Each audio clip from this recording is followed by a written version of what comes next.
The van is looking good. Got out a few times, not a whole lot, but got out a couple times doing little things. But I've got this new accessory for the van. Don't get me wrong, but NV200's been a fun little project, and most of the things I've added to it I've enjoyed. But there's one thing I wanted to add to it that I just couldn't, so I went a different direction.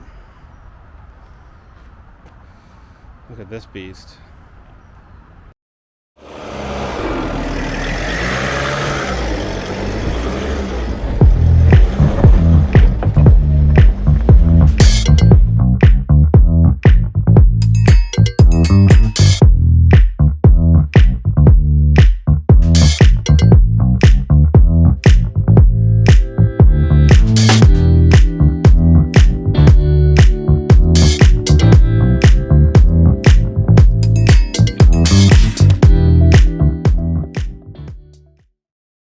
So what you see here is a 2020 Mercedes Benz Sprinter 2-wheel drive, only two.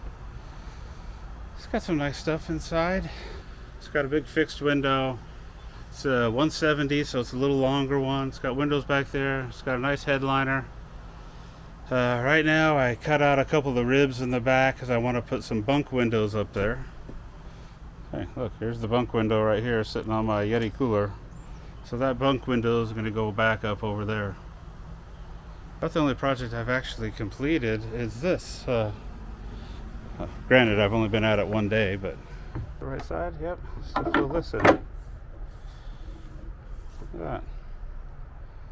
How's that look? Not too bad, huh? It's not a perfect fit up there. Good enough. But I tried pulling this rail out, but without any support, the plywood on the edges here was really kind of flimsy. So, if you can't beat them, join them. We'll use that board there. Hey everybody, Scott PDX. Today is Tuesday, June 22nd. I'm out in my van. Let me show you what I've got done so far. Alright, got my template up there for a window. I just drilled a couple holes there and there. And then I'll go on the outside and take that template out there. So this is the template that was on the inside.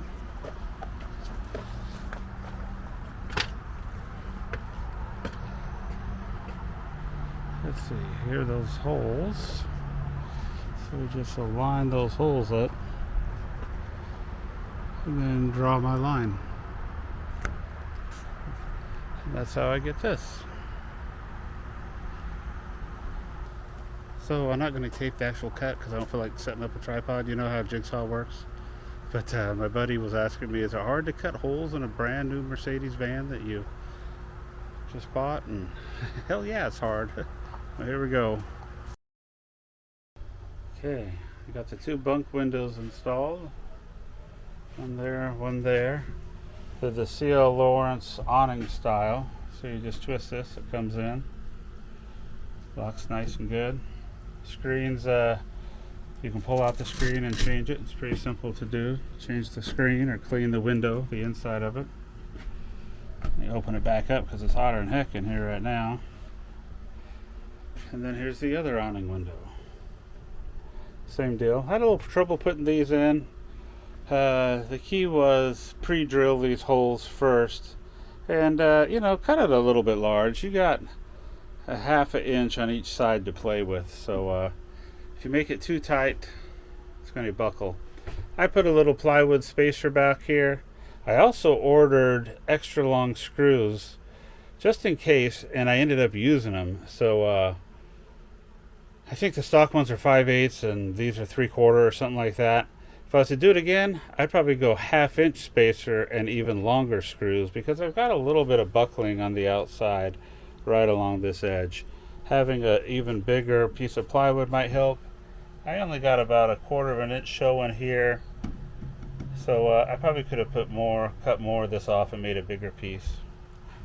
I did fill in some of these gaps here with I used Sikaflex, which is a something that a good buddy of mine recommends, or somebody I really trust rather. Just to I just did it in these spots just to take out some of the road noise, hopefully. So this side I did a little better because, you know, I had one practice one to go with already. That's how my CL Lawrence window install went. Let me show you what it looks like from the outside. Here's what the bunk windows turned out to be. And here's the other bunk. All in all, not a bad little project. You can see the wavy lines underneath it.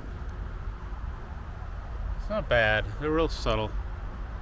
Oh, incidentally, so I just got the van set up for temporary use. Got some tools down over here, a little kneeling mat, got a chair, a couple of totes back there, just one of those springy things that goes across there.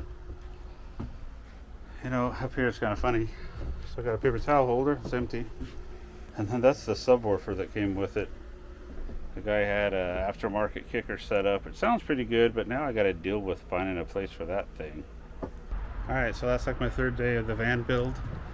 There's an update how things are going. Talk to you later.